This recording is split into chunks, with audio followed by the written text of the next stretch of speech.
आता isakal.com आहे देशातील नंबर 1 ची मराठी न्यूज वेबसाईट। प्रत्येक अपडेटसाठी isakal.com ला नक्की भेट द्या।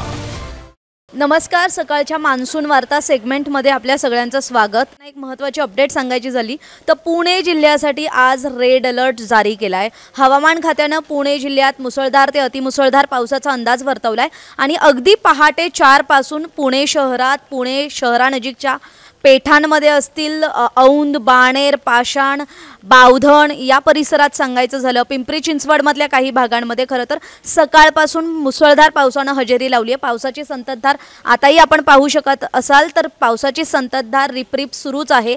याचा परिणाम काय झालाय तर पुणे शहरातले जे सखल भागातले रस्ते आहेत, विशेषतः बाणेर रोड, पाषाण रोड या रोडवरती सध्या पाणी साचलेलं आहे। त्यामुळे वाहन चालकांना खरं तर वाहनं चालवताना अत्यंत सतर्क राहावं लागतंय। साचलेल्या पाण्यातून वाट काढत आपला पुढे प्रवास करावा लागतोय।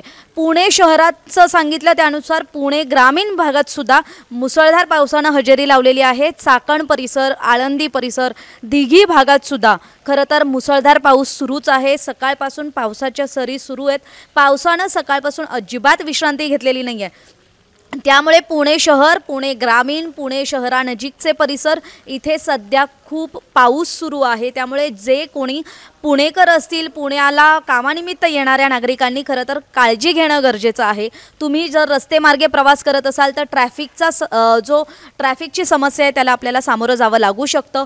पुण्यानंतर आपण मुंबईबाबत बोलायचं झालं तर मुंबई, ठाणे, नवी मुंबई या भागांमध्ये खरं तर पुढचे 2 तास अत्यंत महत्त्वाचे आहेत। कारण हवामान खात्यानं दिलेल्या अंदाजानुसार पुढील 2 तासात मुंबई, ठाणे, नवी मुंबई परिसरात मुसळधार पावसाची शक्यता वर्तवण्यात आली आहे। त्यामुळे याचा परिणाम काय होईल तर मुंबईतल्या ज्या लोकल सेवा आहेत, मुंबईतली सेंट्रल असेल, हार्बर असेल, वेस्टर्न असेल, ट्रान्स हार्बर असेल, इथल्या रेल्वे वाहतुकीवर, लोकल वाहतुकीवर याचा परिणाम होईल। त्यामुळे जे चाकरमानी, जे कामाला जाणारे नागरिक आहेत, मुंबईकर आहेत, त्यांनी खरं तर आपल्या कामाच्या वेळेच्या काही मिनिटं आधी किंवा अर्धा 1 तास आधी निघणंच गरजेचं आहे, जेणेकरून तुम्ही वेळेत तुमच्या कार्यालयात पोहोचाल। आणि एक गोष्ट अत्यंत महत्त्वाची आहे, लोकलनं प्रवास करणाऱ्यांनी घाई असेल तरी, गर्दी असेल तरी लोकलमध्ये चढू नका। कारण मागील काही काळातल्या घटना पाहिल्या तर एखादा निर्णय, एखादी लोकल पकडण्याची घाई आपल्या जीवावर बेतू शकते।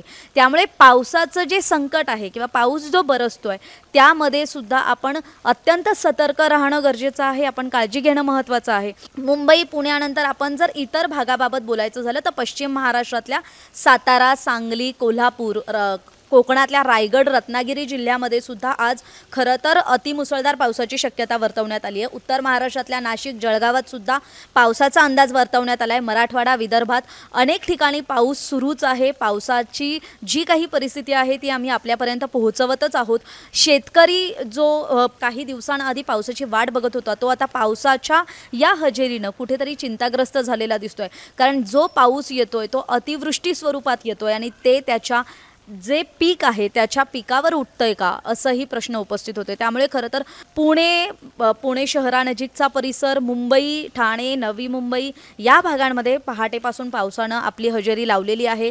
कोकणातलं सांगायचं झालं तर रत्नागिरी जिल्ह्यात आज दमदार पावसानं हजेरी लावली आहे। त्यामुळे जी काही शेत शिवारातली कामं आहेत ती सुद्धा अत्यंत वेगानं कोकणात सुरू झालेली आहेत। रायगड, रत्नागिरी या जिल्ह्यामध्ये पाऊस आहे। तळ कोकणात म्हणजे सिंधुदुर्ग जिल्ह्यात सुद्धा पावसानं हजेरी लावली आहे। सातारा, सांगलीमध्ये पाऊस पडतोय। त्यामुळे जे कोणी नागरिक आज पावसाची आत्ताची अपडेट द्यायची झाली तर पावसाची रिपरिप ही सुरूच राहणार आहे। पुणे जिल्ह्याला तर रेड अलर्ट आहे। त्यामुळे पुणे जिल्ह्यात मुसळधार पावसाचा अंदाज वर्तवण्यात आला आहे। तुर्तास इथे थांबूयात, तोपर्यंत पाहत रहा सकाळ। महाराष्ट्रातील सर्व बातम्यांचे विश्वासार्ह व्यासपीठ सकाळच्या सर्व सोशल मीडिया प्लॅटफॉर्मला लाईक, फॉलो आणि सबस्क्राईब करा। तसंच सर्व नोटिफिकेशनसाठी बेल आयकॉन प्रेस करायला विसरू नका।